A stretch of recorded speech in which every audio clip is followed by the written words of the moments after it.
Y la pregunta estrella es ¿por qué eliges YouTube como escaparate? Es decir, como entrada a ese embudo que comentábamos. Porque YouTube es la red social reina para la captación de tráfico. O sea, para la captación de tráfico para este tipo de negocios, ¿vale? ¿Por qué?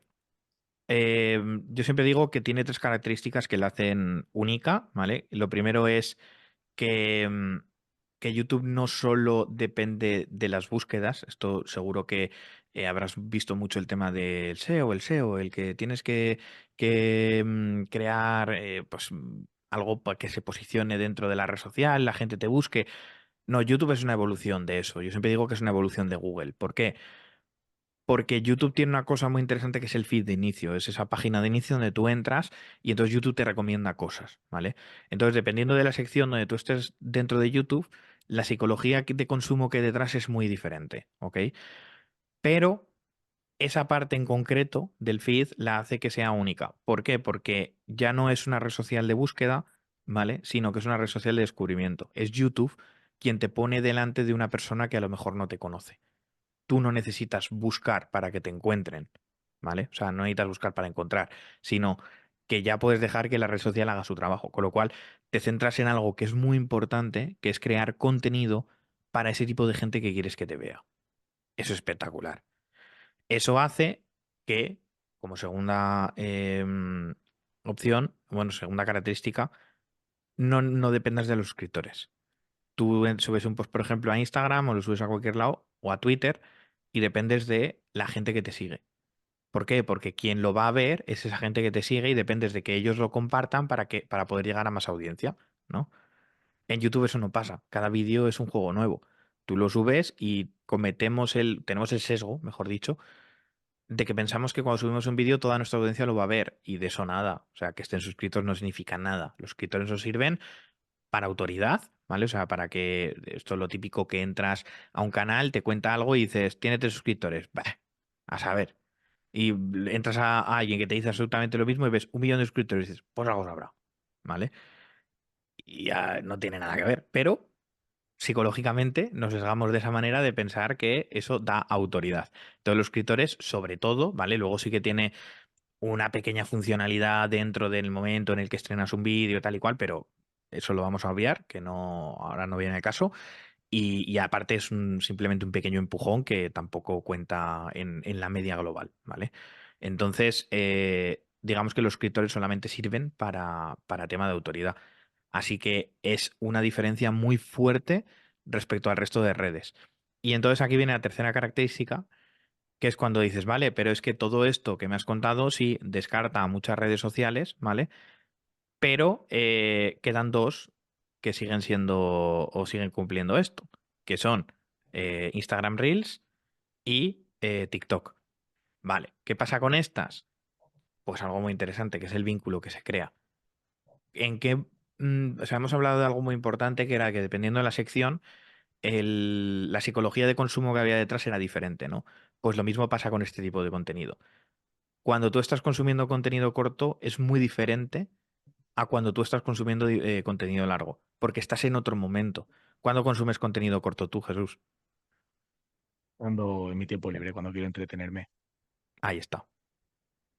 Es así. O sea, ¿tú crees que vas a crear un vínculo fuerte para que te compre con alguien que a lo mejor te está viendo mientras está en el baño?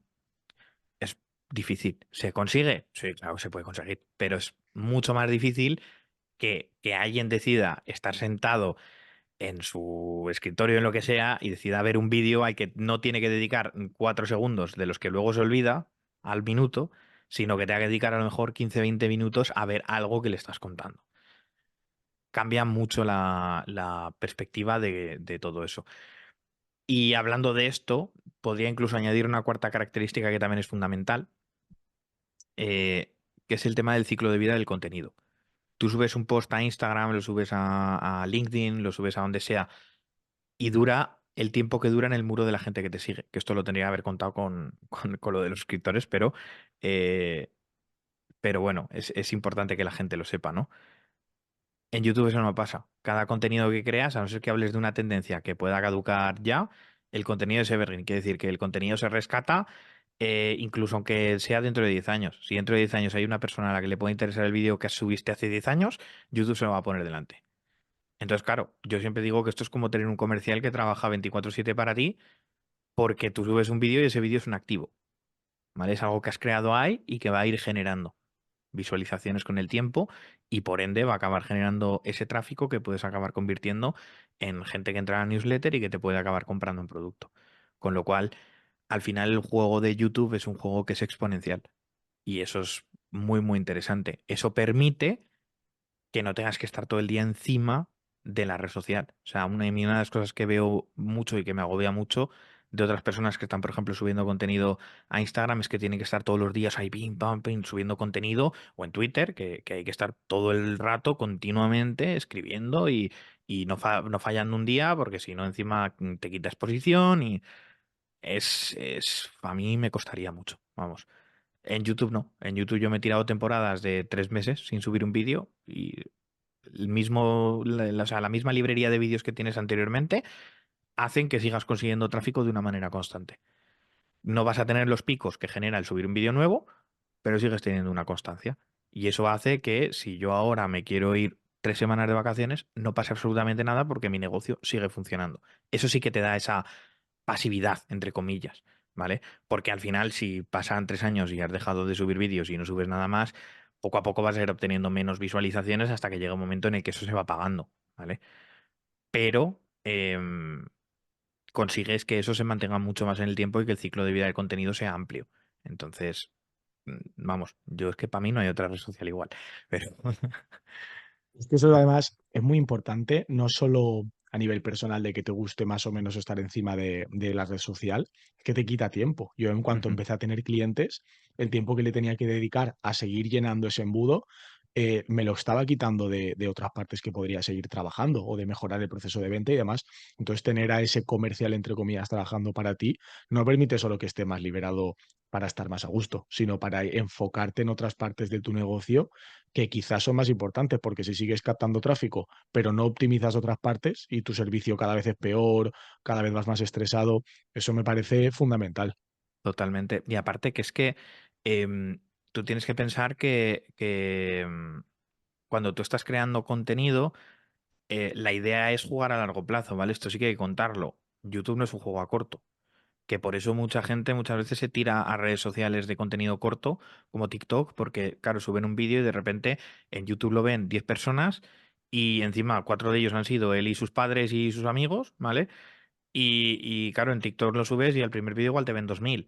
Y dices, ostras, ¿es que me renta más ir a TikTok? No, para nada, ¿vale? Simplemente te ha visto más gente porque TikTok es una red social basada en el cortoplacismo, Ujú, pero todos los proyectos buenos se basan en el largoplacismo.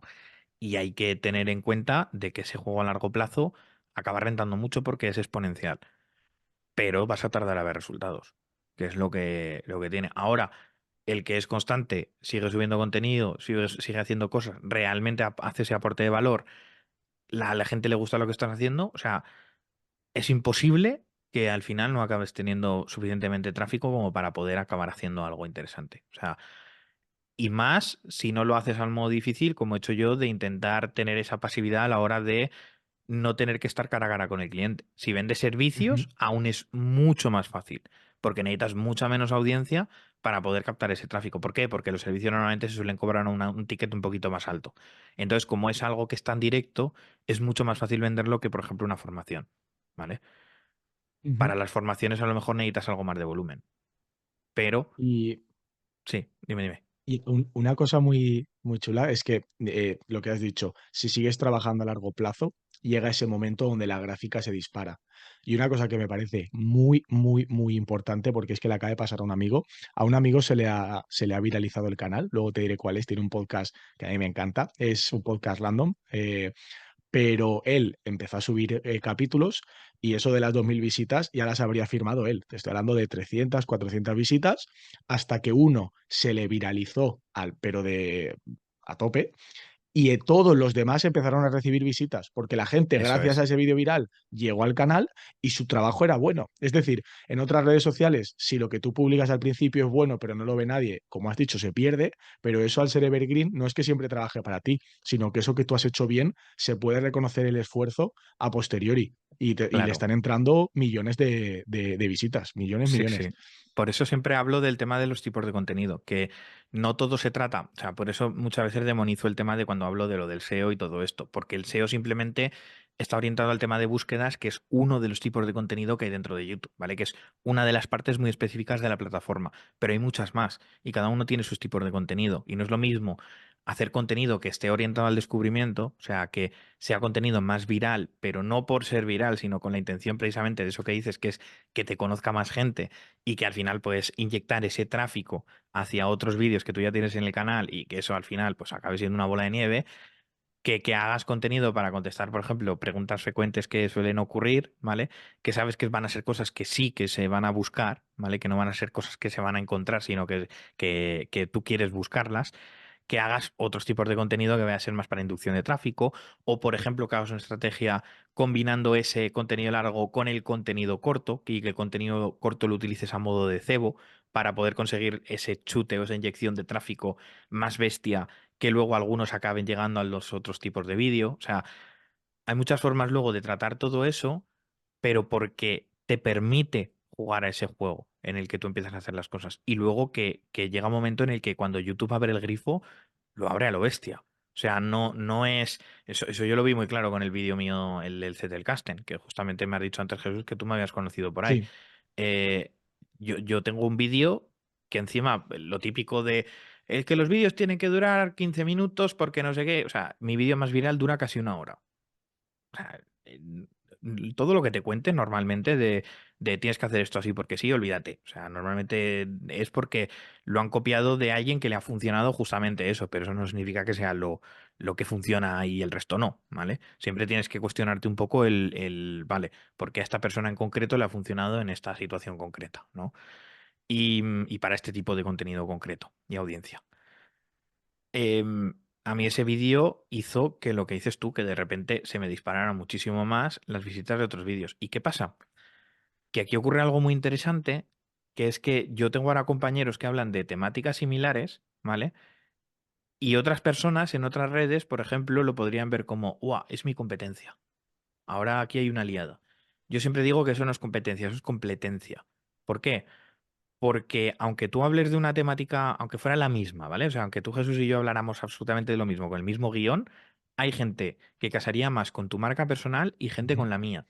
Entonces habría gente que te compraría a ti, gente que me compraría a mí y gente que nos compraría a los dos, ¿sabes? Y eso es muy potente porque hace que si tú y yo habláramos de temáticas muy similares, si a ti de repente un vídeo se te viraliza, a mí también me van a entrar visitas. Porque YouTube le va a sugerir vídeos míos porque hablan de una temática similar. Y si a mí me va bien, a ti te va a ir bien. Con lo cual ahí el concepto de competencia desaparece. Luego hay gente Ujú. que sí que se lo toma a lo personal y oye, pero aquí no. O sea, lo ideal es que no, que yo deseo que a mi competencia le vaya, vamos, increíblemente bien, porque significa que a mí me va a ir también igual de bien. Entonces, Es que es tema de mentalidad. Al final hay sí. gente que piensa que hay un pastel y cuanto más grande sea su trozo, más pequeño es el del otro y viceversa. Y luego si tienes una mentalidad de abundancia, sabes que el pastel se puede hacer más grande. Si 10 personas conocen Notion, te pueden comprar 10 personas. Pero si Ujú. entre dos canales que hablan de Notion hacéis que en vez de 10 se interesen 1000 personas, te pueden acabar comprando 100, aunque a tu competencia le vaya mejor que a ti. Pero el pastel ha crecido para ambos. Totalmente. O sea, hay mucha gente que me viene y me dice, es que me gustaría montarme un canal de Notion, pero jolín, es que tú ya estás hablando de eso y es como, que no, que olvídate de lo que hago yo, que es que, o sea, al revés, cuanto más seamos hablando de este tema y más en una temática que es de descubrimiento, ¿vale? O sea, hay nichos que están más saturados y nichos que están menos saturados. Eso depende mucho del mercado. Si el mercado está saturado, la estrategia es otra, porque ya no se trata de hacer contenido de descubrimiento, sino contenido más de un tip rápido para que me conozcas y a partir de ahí presentarte la nueva oportunidad en forma de hacerte eh, sentir parte de algo, de una tribu, de una mentalidad, de un lo que sea, ¿vale? ¿Por qué? Porque lo que tengo que presentarte es una nueva oportunidad. Es eso que tú ya has visto mucho y de lo que tú estás cansado, ahora te lo voy a presentar de otra forma, ¿vale? Pero en mercados que no están saturados, como es Notion, o sea, que aún hay una infinidad de personas que no conocen qué es esto, el trabajo no es de pelear contra el otro, el trabajo es de qué hacemos para que lo conozca más gente, ¿sabes? Y eso pasa vamos, una cantidad de mercados tremendos. Entonces, ahí es donde aún más la competencia aún tiene mucho más sentido. ¿Por qué? Porque cuanto más gente lo conozca, más gente va a entrar a nuestros vídeos, más gente nos va a acabar entrando en nuestro círculo y más gente va a acabar comprando lo que nosotros vendemos. Entonces es beneficioso para todo el mundo. O sea, vamos, yo para mí ese ha sido uno de los conceptos que más me ha ayudado el entenderlo. Y es más, yo con esta gente que ya te digo que en teoría se supone que tendría que considerar mi competencia, con alguno de ellos quedo prácticamente todas las semanas a echar cervezas para hablar de estrategias, de qué podemos probar, de qué me ha funcionado, de qué no me ha funcionado, porque es al contrario, es que si tú has hecho algo y te ha ido bien, voy a probarlo yo también. Y mire, si a los dos nos va bien, significa que acabamos de descubrir algo que podemos utilizar para poder hacer esto. Y es más, incluso si encima hablamos de cosas que se puedan haber como cierta parte de polaridad, porque, por ejemplo, en mi caso, pues yo hablo de Notion, pues tengo un amigo que ha hablado de la herramienta. Pues al revés, vamos a formar ese pique sano de que haya gente, porque va a haber gente que se va a polarizar en una y gente que se va a polarizar en otro. Pues vamos a hacer contenido conjunto de, oye, esta herramienta versus la otra, o este tema versus el otro, o esta mentalidad versus la otra, o esta forma de pensar versus la otra. ¿Por qué? Porque la gente entra en ese juego, le gusta y encima está viendo a dos personas que le gustan hacer algo en lo que luego encima trabajan conjunto.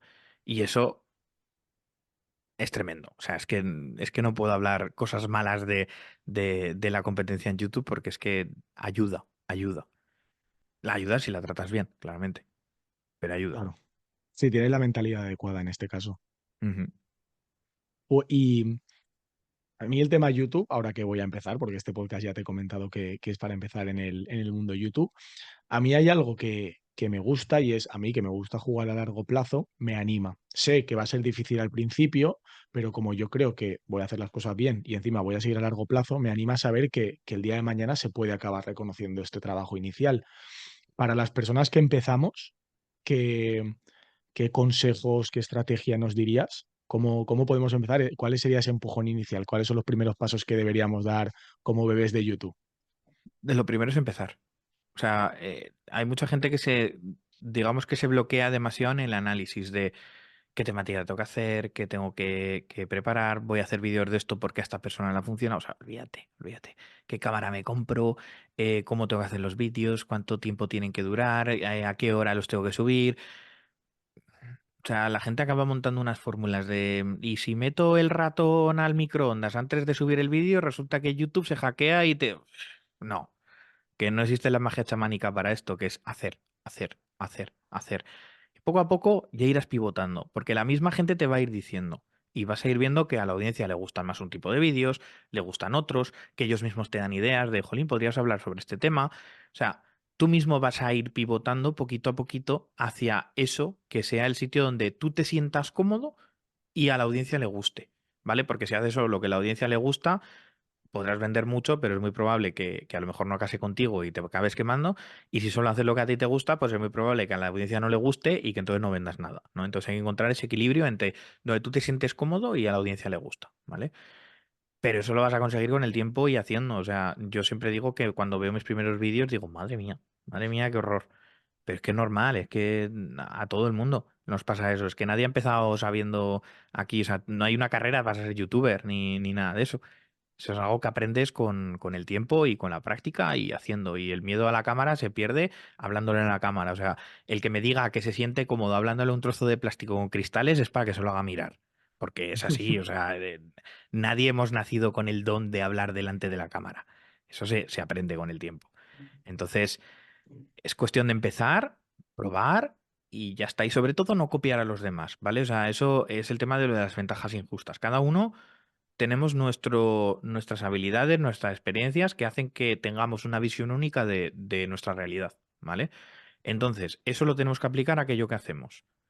Hay gente que, por ejemplo, mira, en mi caso, yo tengo TDA, ¿vale? Trastorno por déficit de atención y hiperactividad, y eso hace que yo haya sido un horror en temas de productividad durante toda mi vida. Entonces eso ha hecho que me haya tenido que esmerar mucho para crear mis herramientas, para entender muy bien cómo funciono, para poder trabajar conmigo mismo y eso me haya llegado a hacer que yo ahora pueda hablar de productividad a los demás, porque me he pegado tanto con esa temática que veo la productividad de una forma muy diferente a como te lo venden los libros normalmente, ¿vale? ¿Qué pasa? Que eso es mi ventaja injusta. O sea, tú ahora no tienes que decir, es que como yo no tengo TDA, no puedo ser como Rubén, no, olvídate. Es que esa es mi ventaja injusta. Yo he aplicado mis problemas, mis defectos, mis habilidades, mi experiencia, mi todo a una temática que es esta. Busca cuáles son los tuyos y aplícala a la tuya. Y ya está. Y eso es lo que va a hacer que creas tu marca que es única. Y que la gente resuene contigo porque tú eres único. Y porque hablas de una perspectiva de la que nadie puede hablar porque estás aplicando toda tu experiencia hacia y todo lo que tú has vivido a eso que tú estás haciendo. Entonces, yo te digo que no copies, replica, que es muy diferente. O sea, entiende el por qué una persona hace lo que hace en su caso específico y piensa cómo hacerlo tú en lo tuyo. Ya está. Pero copiar por copiar no funciona. Pues yo creo que son dos muy buenas claves. La primera, empezar, como has dicho, para mí siempre uno de los principales errores de quien está empezando es no empezar, esa parálisis por análisis. Y ostras, en una plataforma que tiene esa potencia para mostrarte tal y como eres y que la gente resuene contigo, habrá gente que quiere aprender productividad, pero lo que quiere es aprender productividad contigo. Es decir, Ujú. cuanto más te muestres tú, más vas a atraer a la gente que resuena contigo. Es que luego te vas a dar cuenta, Jesús, que la gente no compra productos, compra marcas. Y es así. O sea, yo tengo gente que me escribe normalmente y me dice, saca lo que quieras, que es que saques lo que saques, te lo voy a comprar. Y pasa. Pero ¿por qué es así? O sea, la gente llega a un momento en el que te compra a ti, no compra el producto. Claro, si ya el producto encima les ayuda, pues la hostia. Pero la gente te compra a ti. Y eso es muy importante entenderlo. Porque al final, claro, eres tú que en ti cae la responsabilidad luego de dar ese servicio y dar eso que realmente les puede ayudar y que puede ser útil para ellos. Porque sabes que mucha gente va a caer en esa red de que te quiere a ti. Y eso es muy importante y es una responsabilidad muy fuerte a la vez. Entonces, hay que entenderlo. Pero si creas una buena marca robusta y que cumpla con lo que dice o con o sea, que es coherente con lo que cuenta, tienes el trabajo hecho. Sí, sí, no hace falta que lo jures porque yo compré un producto tuyo que era sobre inteligencia artificial y no fue el motivo por el que yo te seguía. Yo te seguía por tema de productividad, pero en ese momento no quería que alguien me enseñara a utilizar la inteligencia artificial. Quería conocer la forma de entender la inteligencia artificial de Rubén y era lo que quería Ujú. en ese momento. Entonces, lo he vivido en mis propias carnes en lo que es eso. Y como estamos hablando de un poco de errores, me gustaría saber, yo sé que este no es tu primer canal, y me gustaría saber, de toda tu andadura por YouTube, ¿cuáles han sido los mayores errores creando tu canal o tu marca personal? Y sobre todo, ¿qué has aprendido de ellos? ¿Qué tiene tu canal actual de aprendizajes de los anteriores? Mira, el primer canal de todos fue sobre fotografía, ¿vale?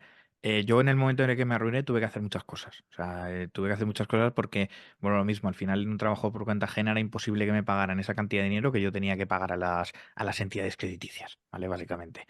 Entonces, la única forma de salir del hoyo era seguir emprendiendo y haciendo proyectos y trabajando como un animal, pues para salir del pozo y ya está. Y sales, ¿eh? O sea, quiero decir, al final, eso de que al final te hundes y dices, madre mía, ¿y ahora qué hago? Yo creo que en el momento en el que estamos jorobados de verdad es cuando sacamos una fuerza ahí de algún lugar, que no sé dónde, porque también pasa factura después, ¿vale? Pero eres capaz de salir de ello, ¿no? Y, y a mí en ese caso, una de las cosas que hacía era que los fines de semana, como me quedaba algo de tiempo, pues como una cosa que me gustaba mucho era la fotografía, pues me dediqué a hacer fotografía de bodas, ¿vale? Entonces, claro, empecé a hacer contenido sobre fotografía. Pues hice vídeos de típico de cómo fotografiar la luna, qué es la distancia hiperfocal, que todas estas cosas, pues más técnicas de cómo funciona una cámara, ¿no?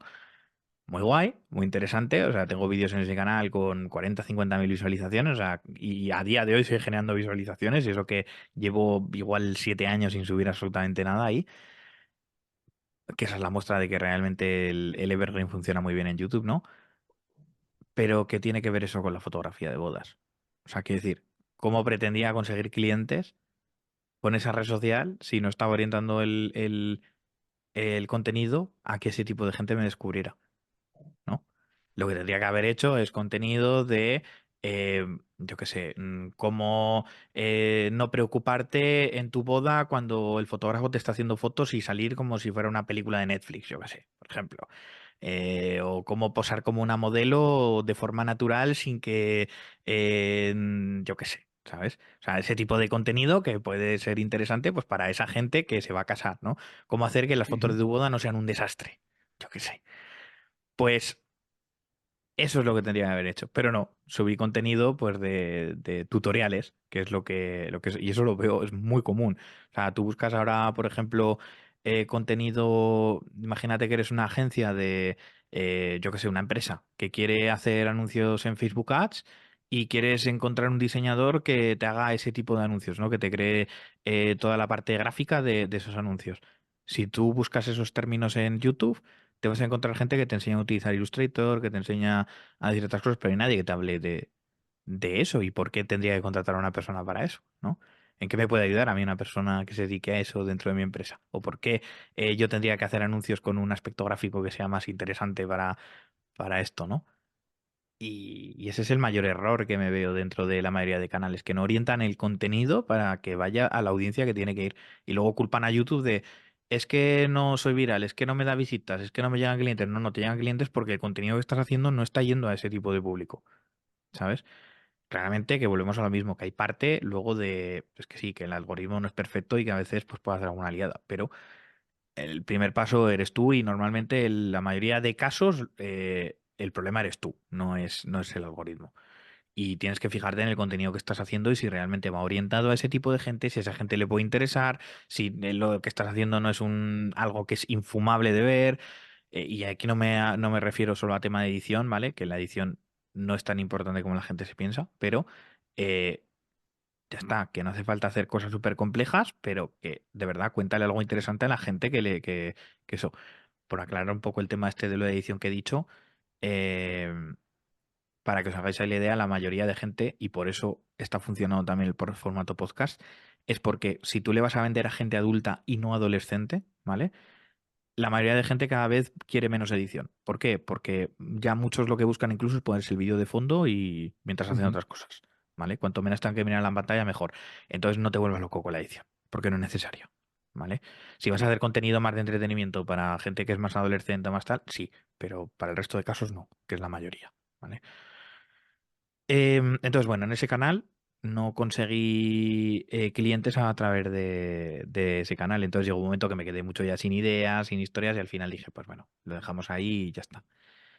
El segundo canal que monté hace años fue otro que nació sin querer porque yo en mis tiempos libres, yo soy muy friki, yo he jugado muchos años al World of Warcraft y me gustaba el tema de crear servidores privados. Entonces, pues tenía varios amigos que me preguntaban, oye, ¿cómo hago esto? ¿Cómo hago lo otro? Y dije, pues mira, te grabo unos vídeos y así lo ves.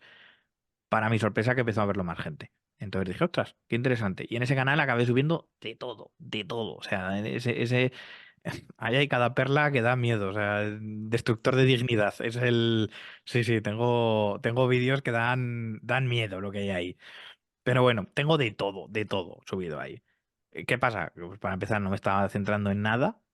Y luego, aparte, en esos tiempos, pues tampoco tenía en mente vender nada fuera de lo que hacía. Entonces, era imposible vivir de la publicidad o eres constantemente viral o haces algo muy de entretenimiento o vivir de la publicidad es prácticamente imposible. Por eso es necesario el tener productos detrás o tener un negocio o tener algo que eso. Y ese es el segundo error que cometí. Y si quieres que añada algo más al del primero, otra cosa que probé es el tema de la publicidad. De como no conseguía clientes a través de la red social, empecé a hacer tema de Facebook Ads. Y ahí me di cuenta de que los Facebook Ads están muy bien, pero que no son la solución a tus problemas, que pueden ser un extra más hacia la captación de clientes, pero que si no tienes un buen sistema de captación de clientes, empezamos mal, ¿vale? Entonces, pues bueno, que siempre hay opciones, siempre hay cosas, pero que es mejor tener un buen sistema bien preparado y que haya un sistema orgánico que dependa más de ti que simplemente de pagarle a un anunciante que otra plataforma, ¿no? Y que otra cosa. Pero bueno. Yo estoy en estos errores que has comentado, veo una de las claves que conforme te presenta ha dicho que tú vivías de YouTube y no de ti, y es que estos dos errores que has comentado lo que hacen es que tú trabajes para YouTube. Es decir, creas un contenido que tiene visitas, pero no te está beneficiando a ti. Está beneficiando a YouTube, que es quien tiene gente en la plataforma. Pero Eso es, claro, ahí está esa clave, ese paradigma de construir tu negocio y que YouTube sea el escaparate y que el objetivo no sea solo traer visitas, sino claro. atraer las visitas que a ti te benefician. Entonces ese cambio, ese Sí, aprendizaje del error fue de ver YouTube como un manantial a verlo como un escaparate de las visitas que te puedan traer que te interesen a ti. eso es. Es la diferencia entre trabajar para YouTube o que YouTube trabaje para ti. ¿Vale? Que es el cambio. Al final, sí que es cierto que en cierta parte dependes de un tercero, porque claramente yo ahora mismo me cierran YouTube y se me cae una buena parte de mi negocio. Ahora no me hundo. ¿Por qué? Porque tengo la lista de correo, que por eso es Claro, importante la lista de correo. O sea, esto lo dice muy bien Isra Bravo, que dice que el negocio de las redes sociales es de las redes sociales. Y eso es así. O sea, tú tienes que llevarte a la gente a tu casa. Yo el día de mañana, pues eso, me cierran YouTube, puede ser un golpe duro, sí, pero es que mando un correo y sé que me llevo a unos cuantos decenas de miles de personas a otro lugar y no pasa nada. O sea, y los hago de una sentada y mi negocio sigue. Ahora, que tendré un golpe y que eso hará que esa atracción que tenía pierda y tenga que volver a crear algo. Sí, por supuesto. Pero si vivo de la publicidad y mañana me cierran el canal, pierdo todo. adiós. Lo he perdido todo. Entonces es importante. Esa es una diferencia fuerte.